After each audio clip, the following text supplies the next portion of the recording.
Hello and welcome to this edition of the Absolute Truth. And my name is Glenn MacArthur, your host.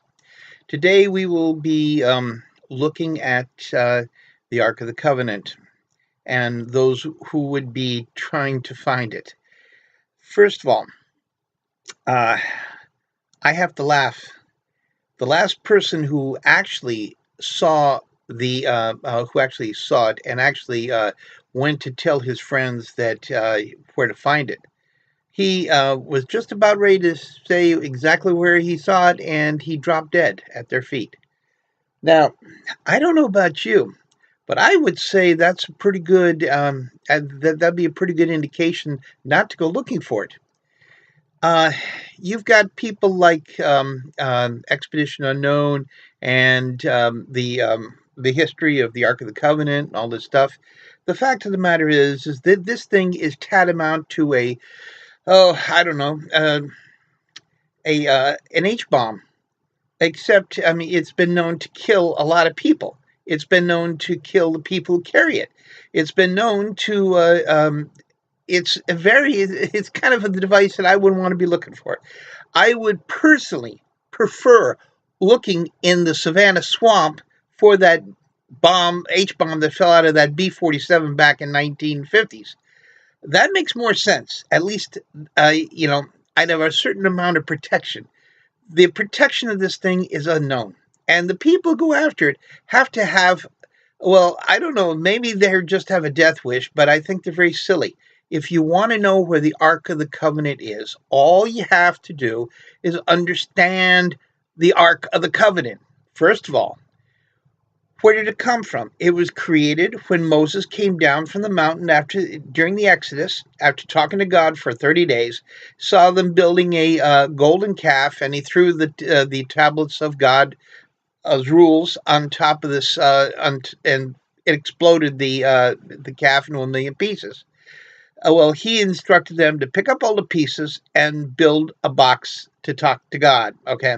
So they took all the pieces, they took goat wood, which was it's like mesquite, the only thing around, and they created a chest. The inside of the chest, according to the Bible and the Torah, was basically covered with copper, and the outside was covered with gold. Now, to make sure that no one would be stupid enough to try to put hands on it, they put poles into it. Now, the people who carried the Ark of the Covenant had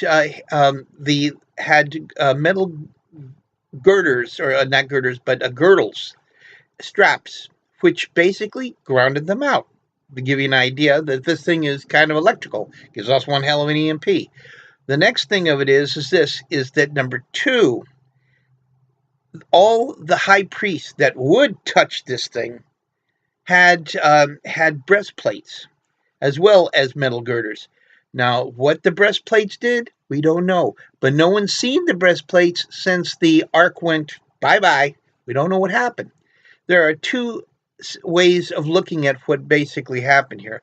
One of them was basically the stories was that it was that after the second destruction of the Temple of Solomon, that Mehmet, who is the son of Solomon, and by his wife Sheba, came up and he got consent to bring it down to Ethiopia. Well, guess what?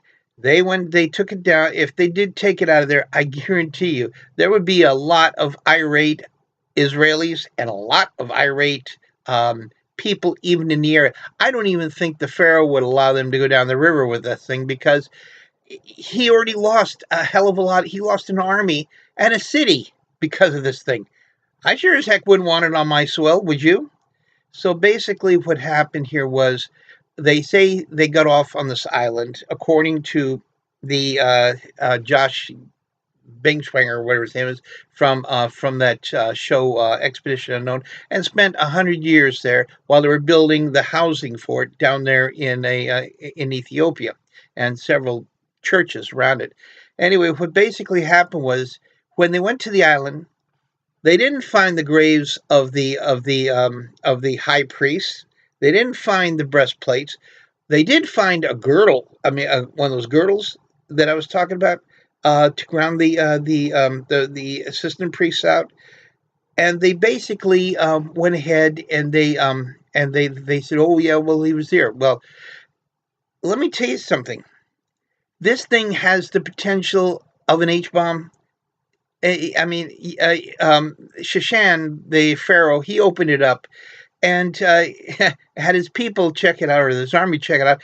They all died of cancer in one hell of a hurry. And then there was he took it to his city, and it was Tanis, and it was it was destroyed in a year-long sandstorm. Is this the kind of a thing you should be looking for? No. Now the second story of where it went, they said it went down into underneath the Temple of Solomon when it was destroyed. Well, yeah, that's a good possibility, but still in all, no one has been able to confirm it because you can't go underneath the Temple Mount. My advice is this to any would-be idiot who wants to go looking for this, including those that have papers, who diapers on their head, academic diapers on their head, thinking this is a good idea. My advice is look for the evidence of its existence. Do not look for it, because if you wait God, you might end up just like the other guy did, keeling over with a cerebral hemorrhage, wondering what the hell happened to my life.